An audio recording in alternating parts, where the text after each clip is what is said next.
শহরে একের পর এক কিশোরী মেয়ে আত্মহত্যা করছে। কাকতালীয়ভাবে প্রত্যেকেই কোনো না কোনো পুলিশ অফিসারের মেয়ে। হঠাৎ এক বাস কন্ডাক্টরের মেয়ে আত্মহত্যা করলো।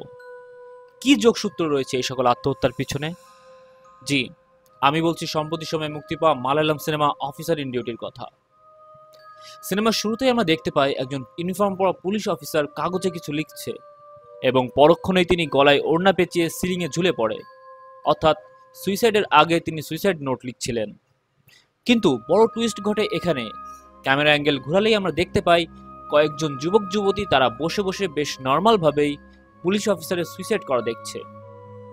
আর এখানেই প্রশ্নের শুরু হয়, কেন তারা এত শান্তভাবে একজন পুলিশ অফিসারের সুইসাইড করা দেখছে? উত্তর জানা যাবে এই ভিডিওর শেষাংশে। এরপর দেখা যায় একজন পুলিশ কয়েকটি নেম প্লেট কিনে থানায় আসে এবং অফিসিয়াল কাজ করতে থাকে। হঠাৎ একটা মানুষ ভর্তি পাবলিক বাস থানায় এসে উপস্থিত হয় এবং ড্রাইভার জানায় বাসের ভিতরে একটা গোলযোগ হয়েছে। বাসের ভিতরে থাকা এক বয়স্ক মহিলার গলার চেইন চুরি হয়ে গিয়েছে, আর তিনি অভিযোগ জানাচ্ছে যে তার সাথে থাকা দুই মহিলাই চুরি করেছে তার চেইন। এমন সময় আগমন হয় সিনেমার মূল প্রোটাগনিস্ট অফিসার হরিশঙ্করের। সে খুবই বদমেজাজি আর রকচটা লোক বলে তার প্রমোশন আটকে যায় এবং উল্টো ডিমোশন হয় তার। তো অফিসার হরিশঙ্কর দুই মহিলার জবানবন্দি নেওয়ার সময় উত্তেজনাবশত দুজনের ভেতর একজন থাকা গর্ভবতী মহিলার পেটে লাথি মেরে বসে, যার জন্য তার থানায় অবস্থান করা অন্য সকল অফিসার দুশ্চিন্তায় পড়ে যায়। কিন্তু অফিসার হরিশঙ্করের কোনো দুশ্চিন্তাই দেখা যায় না। ফলশ্রুতিতে অন্য এক পুলিশ অফিসার এই ঘটনাগুলো সব ডিএসপি সাহুল নামে অপর এক পুলিশ অফিসারকে জানায়। সে অফিসার হরিশঙ্করের বন্ধু হয়। অফিসার সাহুলকে জানানোর কারণে হরিশঙ্কর ভয়ানক রেগে যায় সকল পুলিশের উপর এবং সবাইকে বেশ খানিকটা সময় ধমকাধমকি করে। এরপর এক জুয়েলারি শপের কর্মী চন্দ্রবাবু নামের ওই লোকটিকে নিয়ে আসে। ওই মেয়ে অভিযোগ করছে চন্দ্রবাবু তার কাছে নকল একটি চেন বন্ধক রাখতে গিয়েছিল, কিন্তু চন্দ্রবাবুর কথা ওটা নকল চেন নয়, ওটা আসল চেন। তার বউয়ের সার্জারি করার জন্য টাকার দরকার, সেজন্য চন্দ্রবাবু চেন বন্ধক রাখতে গিয়েছিল। চন্দ্রবাবু বলেন, স্যার আমি কোনো চোর না, আমি একজন বাস কন্ট্রাক্টর। আমার মেয়ের জন্মদিনে আমি চেনটি আমার মেয়েকে গিফট করেছিলাম। তবে চন্দ্রবাবু সত্যি বলছে কিনা সেটা প্রমাণ করতে হরিশঙ্কর চন্দ্রবাবুকে নিয়ে হসপিটালে যায়। আর হসপিটালে থাকা চন্দ্রবাবুর মেয়েকে ওই চেনটি দেখালে মেয়ে জানায় এই চেনটি বাবা মাকে কিনে দিয়েছিল। তবে মঞ্জুর আচার আচরণে হরিশঙ্করের কেমন সন্দেহ হচ্ছিল। মঞ্জু বলতে চন্দ্রবাবুর মেয়ে। এই জন্য কনস্টেবলকে বলে চন্দ্রবাবুকে নিয়ে ডক্টরের সাথে কথা বলতে এবং বলো যে আমি বলছি ওদের বিল মেটাতে কিছু সময় লাগবে। মূলত হরির সন্দেহ হচ্ছে চন্দ্রবাবুর মেয়ে হয়তো বা কিছু একটা করছে। এই জন্য হরি মঞ্জুকে বাইরে ডেকে জানতে চায়, তুমি আমাকে সত্যিটা বলতে পারো কি হচ্ছে? তখন মঞ্জু স্বীকার করে, সে বলে আমি একটা রিলেশনশিপে ছিলাম, ছেলেটি আমাকে ধোকা দিয়েছে। মূলত ওই ছেলেটি চেনটি নিয়েছিল, আর এজন্যই মঞ্জু আরেকটি নকল চেন তৈরি করে যাতে করে তাকে আর তার পরিবারের থেকে প্রশ্নের সম্মুখীন না হতে হয়। মঞ্জু থেকে এসব জানার পর হরি চন্দ্রবাবুকে বলে যায় যে তোমার ওয়াইফের অপারেশন হয়ে গেলে তোমার মেয়েকে নিয়ে থানায় আসবে। তবে ঠিক কি কারণে তাকে থানায় যেতে হবে? অতঃপর হরিশঙ্কর চেইনের ছবি তুলে তার স্কোয়াড দিয়ে দেয় এবং এই চেইন নিয়ে ইনভেস্টিগেশন করতে বলে সবাইকে। একে একে পুলিশ খোঁজ লাগাতে শুরু করলে অবশেষে এক জুয়েলারি শপে তারা পেয়ে যায় আসল চেইন। পাশাপাশি আরো দুইটা চেইনও পায় তারা। তখন পুলিশ অফিসাররা এই তিনটা চেইনের মূল খুঁজে বের করতে তদন্ত শুরু করে। সেখান থেকে একটি চেইন তো পূর্বে দেখানো চন্দ্রবাবুর চেইন, আরেকটি চেইন জুয়েলারি থেকে কিনে নেয় জোসেফ চাম্বালা নামে এক পুলিশ অফিসার, যাকে কিনা আমরা সিনেমার শুরুতে স্বেচ্ছায় গলায় দড়ি দিয়ে আত্মহত্যা করতে দেখি। এখনো পর্যন্ত দুইটা চেনের খোঁজ পাওয়া গেলেও একটা চেনের মালিকের খোঁজ এখনো পাওয়া সম্ভব হয়নি।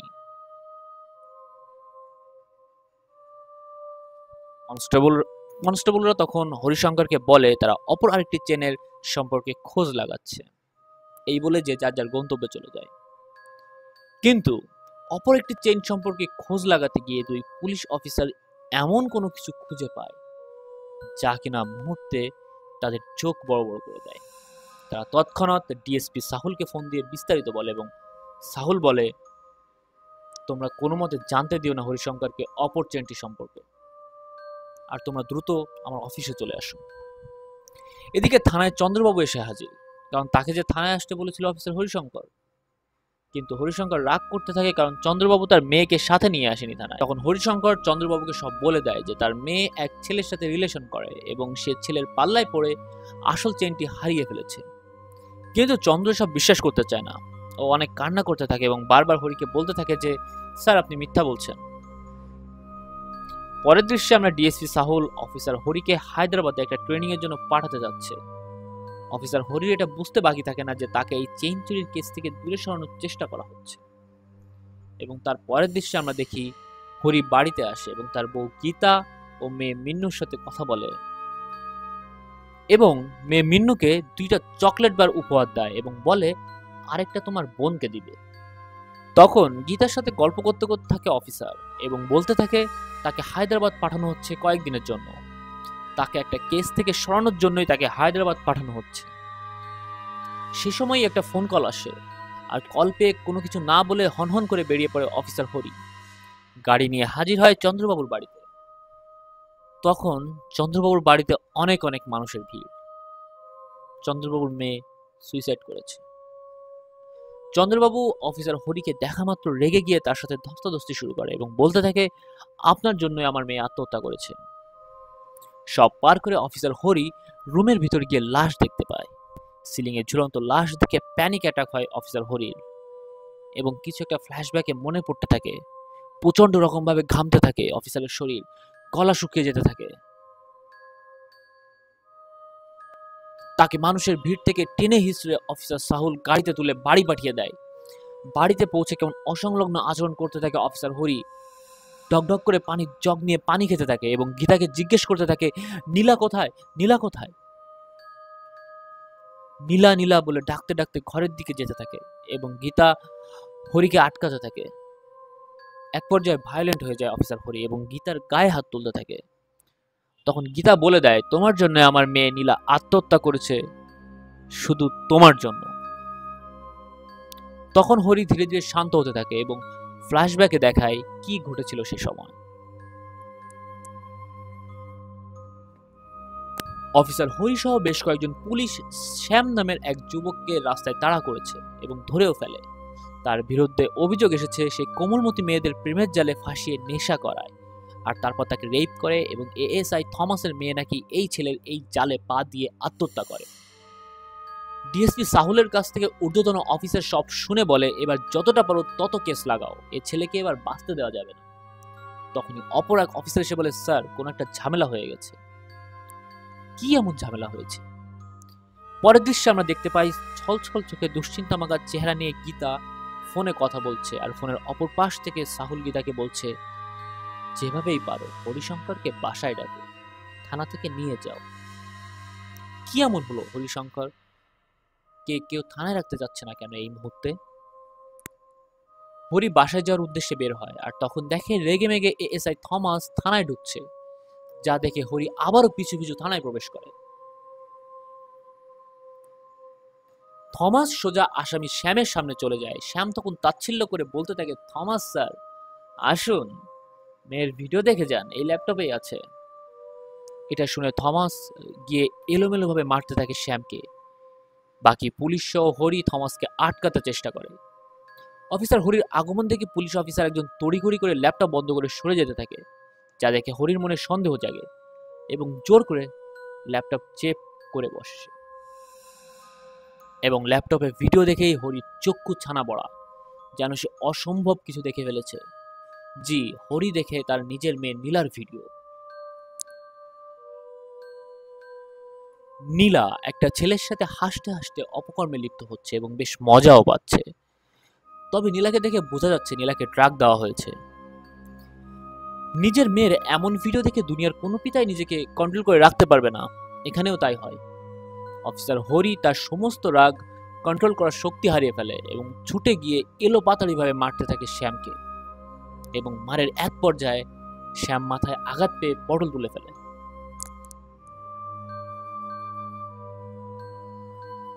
ওদিকে গীতার কাছে সব স্বীকার করে কাঁদতে থাকে নীলা আর বলতে থাকে আমাকে ড্রাগ দিয়ে এভাবে ফায়দা লুটেছে শ্যাম, আমি কিছু জানি না মা।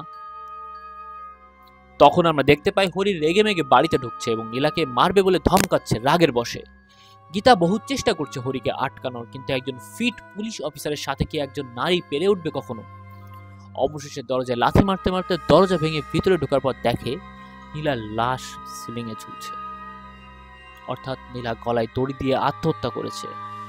এ দৃশ্য দেখে নীলার পিতা হরি সেখানেই জ্ঞান হারায়। ফ্ল্যাশব্যাক শেষ হয়, বর্তমান সময়ের দৃশ্য দেখানো হয় যেখানে চন্দ্রবাবু টিভিতে সাক্ষাৎকার দিচ্ছে তার মেয়ের অন্তিম সংস্কারের দিন এবং বলছে, আমি যা করতে হয় করব, আমি অফিসার হরি এর বিচার চাই, তার জন্যই আমার মেয়ে আত্মহত্যা করেছে। হরিকে সাইকিয়াট্রিস্ট দেখাতে নিয়ে আসে ডিএসপি সাহুল, আর সেখানে দেখা যায় হরি পুশ আপ দিচ্ছে। এর মানে এটা বোঝাই যায় সত্যিকারের খুনিদের জন্য এবার বেশ ভয়ানক এক হরির আগমন ঘটবে নিশ্চয়।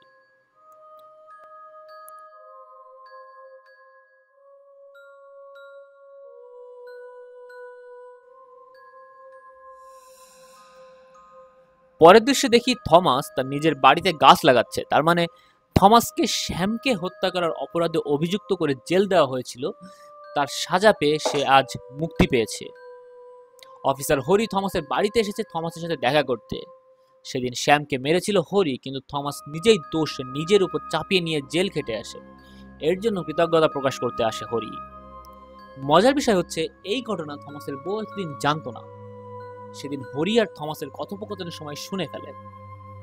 এরপরই প্রথমবারের মতো দেখা যায় একটা গ্রুপ, অর্থাৎ কয়েকজন ছেলে মেয়েকে, তারা থমাসের মেয়ের বন্ধু হিসেবে পরিচয় দিয়ে থমাসের বাড়িতে আসে।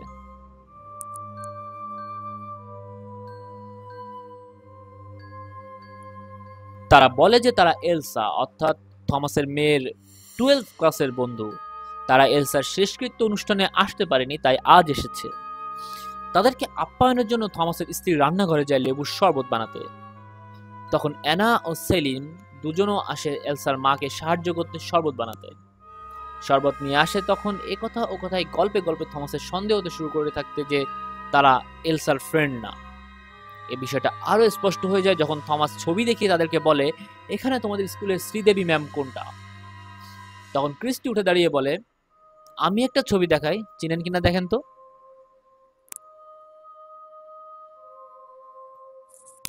এটা বলেই তারা শ্যামের ছবি দেখায়, যাকে হত্যা করার অপরাধে থমাস এতদিন জেলে ছিল। ক্রিস্টি তখন বলতে থাকে, আমরা শ্যামের ফ্রেন্ড, এবং তারা তখন এলসার সাথে করা অপকর্মের ভিডিও দেখায় থমাসকে। এমন সময় তাদের দুজনের নাকমুখ দিয়ে রক্ত বের হতে থাকে, অর্থাৎ লেবুর শরবতে বিষ মিশিয়ে খেতে দেয় অ্যানা ও সেলিন। ফলে সেখানে তারা দুজন মারা যায় এবং সকল প্রমাণ সরিয়ে এরা সবাই চলে আসে, যাতে সিচুয়েশনটা আত্মহত্যা বলে চালিয়ে দেওয়া যায়। মরার আগ মুহূর্তে থমাসের বউ বলে দেয় শ্যামকে থমাস মারেনি, মেরেছে অফিসার হরি। তখন গ্রুপের সবাই থমাসের ফোন নিয়ে হরির আইডেন্টিটি বের করে সাথে করে নিয়ে যায়। পরদিন সকালে পুলিশ ইনভেস্টিগেশন করতে যায় থমাসের বাড়িতে, কিন্তু সবাই আত্মহত্যাই বলে বিশ্বাস করে। কিন্তু হরির চোখে কিছু অদ্ভুত এলিমেন্ট ধরা পড়ে। হরি বলতে থাকে এটা মার্ডার। তারা আর মার্ডার করেছে 3-4 জনের একটা সংঘবদ্ধ দল।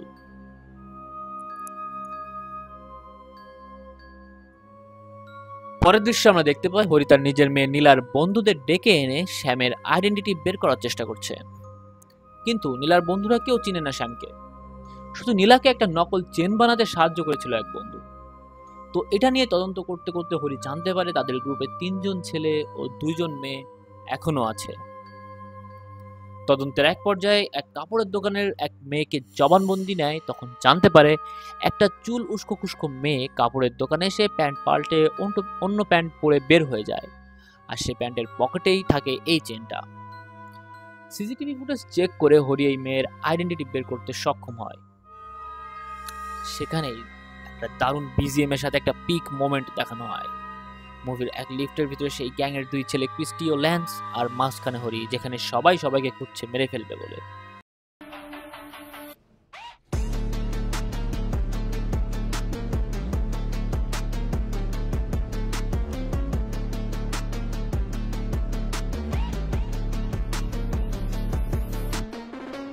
ওরা সবাই বাইরে বের হয়ে হরিকে ফলো করতে থাকে। এক পর্যায়ে ক্রিস্টি বলে, আমাদের সবাইকে ব্যাঙ্গালোর যাওয়া উচিত। ইতিমধ্যে পুলিশ এনাকে চিনে ফেলেছে, আমাদের সবাইকে ধরে ফেলতে সময় লাগবে না বেশি। পরের দৃশ্যে দেখি হরি ঊর্ধ্বতন এক অফিসারকে জানাচ্ছে থমাসের হত্যাকাণ্ড শ্যামের কোনো এক বন্ধু বান্ধবরা করেছে প্রতিশোধ নেওয়ার জন্য, আর শ্যামের সবকিছু বেঙ্গালোরে, সুতরাং ব্যাঙ্গালোর গেলে হয়তো আমরা শ্যামের গ্রুপকে খুঁজে পাবো। যেই বলা সেই কাজ, হরি তার টিম নিয়ে ব্যাঙ্গালোরের উদ্দেশ্যে রওনা হয়। ওদিকে শ্যামের বন্ধুদের গ্রুপ ও বেঙ্গালুরুতে অবস্থান করছে তখন। তারা একের পর এক কিশোরী মেয়ে এনে তাদের ড্রাগ দিয়ে নেশাতুর বানিয়ে তাদের সাথে অপকর্মের ভিডিও বানাতেই আছে। পরবর্তীতে হরি তার টিম নিয়ে শুরুতেই জোসেফ চাম্বালা নামের এক বেঙ্গালুরুর এক অফিসারের সুইসাইডের কেস নিয়ে তদন্ত করতে থাকে। ইনি সেই লোক যাকে আমরা সিনেমার শুরুতে দেখি হাফ প্যান্ট পরে, ইউনিফর্ম পরে সুইসাইড করতে। তো এটা নিয়ে ইনভেস্টিগেশন করতে গিয়ে ধরা পড়ে এক অদ্ভুত রকমের সত্য ঘটনা, যেটা নিয়ে আলোচনা পরে করছি। এখন মূল গল্পে আসি।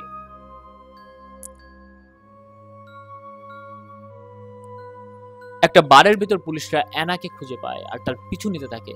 লম্বা সময় কার চেস করে তার পিছু নিতে নিতে, এবং একটা সময় একটা বড় লরি এসে আঘাত করে এনার গাড়িকে। ফলে সেখানেই দুমড়ে মুচড়ে গিয়ে মারা যায় এনা।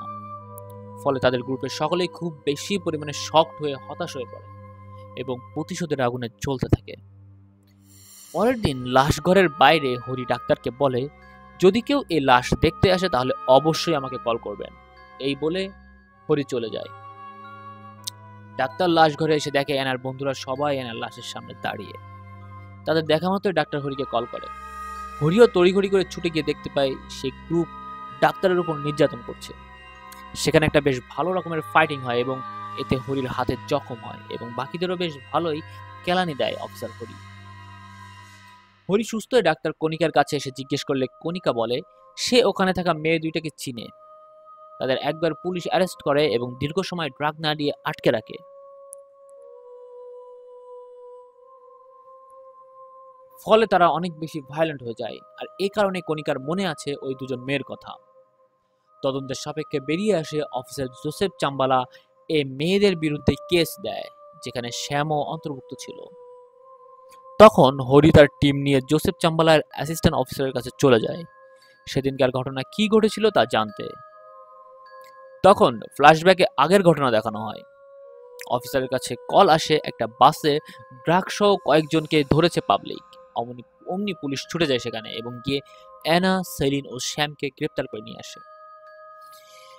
গ্রেপ্তার করে আনার পথে শ্যাম বারবার বলতে থাকে, স্যার কেস দিয়েন না স্যার। তখন জোসেফ একটা অফার দেয় ওদেরকে, যা ছিল বেশ খারাপ একটা অফার। জোসেফ দুই মেয়েকে ভোগ করতে চায়, বিনিময়ে তাদের কোনো কেস দিবে না। কিন্তু এতে কেউ রাজি না হয়ে থুতু দেয় অ্যানা জোসেফের মুখে। প্রতিশোধ পরায়ণ হয়ে জোসেফ তাদেরকে জঙ্গলে নিয়ে রেপ করে এবং তারপর থানায় ভরে দেয়। এই ঘটনা জানার পর হরি তার টিম নিয়ে ঊর্ধ্বতন অফিসারকে সব জানাতে থাকে। সেখানে হঠাৎ চন্দ্রবাবুর আগমন ঘটে। চন্দ্রবাবুকে এনা, সেলিন ও শ্যামের ছবি দেখালে চন্দ্রবাবু সবাইকে চিনতে পারে, কারণ যে বাসেই ড্রাগ নিয়ে ধরা খেয়েছিল চন্দ্রবাবু যে ওই বাসেরই কন্ট্রাক্টর ছিল। হরির তখন আর বুঝতে বাকি থাকে না এই সব হত্যাকাণ্ড বা রেপের ঘটনার সাথে এই বাস কোনোভাবে সংযুক্ত। এটা পরিষ্কার করতে হরি সাহুলকে সাথে নিয়ে চলে যায় গীতার সাথে দেখা করতে। গীতাকে ছবি দেখালে গীতা তখন আরো এক আশ্চর্যজনক তথ্য জানায়। ওই বাসে সেদিন গীতা ও নীলাও ছিল।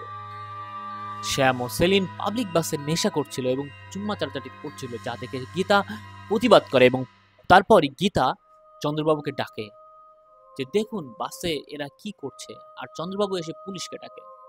আর তারপর যা ঘটে তা তো আপনাদের আগে থেকেই জানা। এরপর কেরালা পুলিশ হরিকে জানায় যে নম্বর দিয়ে এনার সাথে লাস্ট কথা বলা হয়েছিল সে নম্বরটা কেরালাতে অ্যাক্টিভ হয়েছিল কিছু সময়ের জন্য। হরির মাথায় তখন ছক কষে যায়, ওই বাসের সাথে সংশ্লিষ্ট মানুষরাই ঘুরে ফিরে মরছে, সুতরাং পরবর্তী শিকার নিশ্চয়ই চন্দ্রবাবু। এজন্য পুলিশ সবাইকে চন্দ্রবাবুর কাছে পৌঁছাতে বলে হরি। কিন্তু চন্দ্রবাবুর কাছে পৌঁছাতে পৌঁছাতে ততক্ষণে ক্রিস্টি আর সেলিন চন্দ্রবাবুকে চাকু মেরে ফেলে। হরি তখন চন্দ্রবাবুকে হাসপাতালে পাঠিয়ে দৌড়ে চলে যায় গীতার কাছে, কারণ হিসাব অনুযায়ী পরবর্তী শিকার গীতা। গীতার বাসায় গিয়ে জানতে পারে গীতা তার বাবার বাড়ি গেছে একটু আগে। পরের দৃশ্যে আমরা দেখি গীতা, মিন্নু ও তার গীতার বাবা একসাথে বসে খাচ্ছে। গীতার বাবা একজন রিটায়ার্ড আর্মি। এমন সময় দীর্ঘক্ষণ মিন্নুকে খুঁজে না পাওয়াতে গীতা বাইরে যায়। তখন দেখে রক্তে লাল হয়ে মিন্নু দাঁড়িয়ে আছে, আর তার পাশে ক্রিস্টি, সেলিন, সত্য, ল্যান্স সকলে। হরি তখন গাড়ি চালিয়ে গীতার বাবার বাড়ি যাচ্ছে। এমন সময় হরির ফোনে ভিডিও কল দিয়ে দেখানো হয় গীতা আর গীতার মেয়ের বর্তমান অবস্থা। গীতা বাইরে বের হয়ে বাইরে থাকা মিনি ট্রাক নিয়ে পালিয়ে যেতে থাকে। অপরদিকে ক্রিস্টি আর তার গ্রুপ নিয়ে তাদের গাড়িতে করে সামনাসামনি গিয়ে গীতার ট্রাক থামায় এবং গীতাকে ছুরি দিয়ে আহত করে। মিন্নু সুযোগ বুঝে পালিয়ে পাশের একটি পোড়ো বাড়িতে গিয়ে ঢুকে। হরি এসে গীতাকে আহত অবস্থায় পড়ে থাকতে দেখে এবং দ্রুত মিন্নুকে বাঁচাতে সে বাড়িতে ঢুকে এবং সেখানে আবারও হরির সাথে এই গ্রুপের একটা জবরদস্ত ফাইট হয়। পুলিশ এসে অবশেষে সবাইকে গ্রেপ্তার করতে সক্ষম হয়। পরের দৃশ্য বেশ অনেক দিন পরে। সেখানে আমরা দেখি গীতা, হরি ও মিন্নুর সুখের পরিবার। তারা মিন্নুর জন্মদিন পালন করছে। তখন ডিএসপি সাউল এসে হরিকে বলে, তোমাকে কল দিয়ে পাচ্ছি না, কোথায় ছিলে হরি? হরি বলে, আমার ফোন বন্ধ ছিল। সাউল তখন টিভি ছাড়তে বলে। টিভিতে খবর দেখে সেদিনই ক্রিস্টি ও তার গ্রুপ জেল থেকে ছাড়া পেয়েছে এবং ছাড়া পাওয়ার পর তাদের লাশ একটি ক্ষেতের ভিতরে পাওয়া গিয়েছে। ধারণা করা হচ্ছে ড্রাগের ওভারডোজের কারণে এমনটি ঘটেছে। আর তখনই ক্রিস্টির গ্রুপের সেই ড্রাগ নেওয়ার সময়টাকে দেখানো হয়। সেখানে ড্রাগ নেওয়ার পর সবার নাক মুখ দিয়ে রক্ত বের হতে থাকে আর তাদের সামনে দাঁড়িয়ে থাকে অফিসার হরিশঙ্কর। অর্থাৎ যে সময় হরির ফোন সুইচ অফ ছিল সে সময় হরি গিয়ে ক্রিস্টির গ্রুপকে ড্রাগের ভিতর বিষ মিশিয়ে দেয়, যা গ্রহণ করে সবাই মারা যায়। আর এখানেই সিনেমাটি শেষ হয়ে যায়। সিনেমার শেষের এই ক্রিস্টির গ্রুপের মৃত্যু সবাইকে বেশ ভালোভাবে স্যাটিসফাই করতে সক্ষম হয়েছে। তো অফিসার অন ডিউটি সিনেমার এক্সপ্লেনেশনটি কেমন লাগলো অবশ্যই জানাতে ভুলবেন না কমেন্ট বক্সে। আর অবশ্যই চ্যানেলটি সাবস্ক্রাইব করে যাবেন। ধন্যবাদ।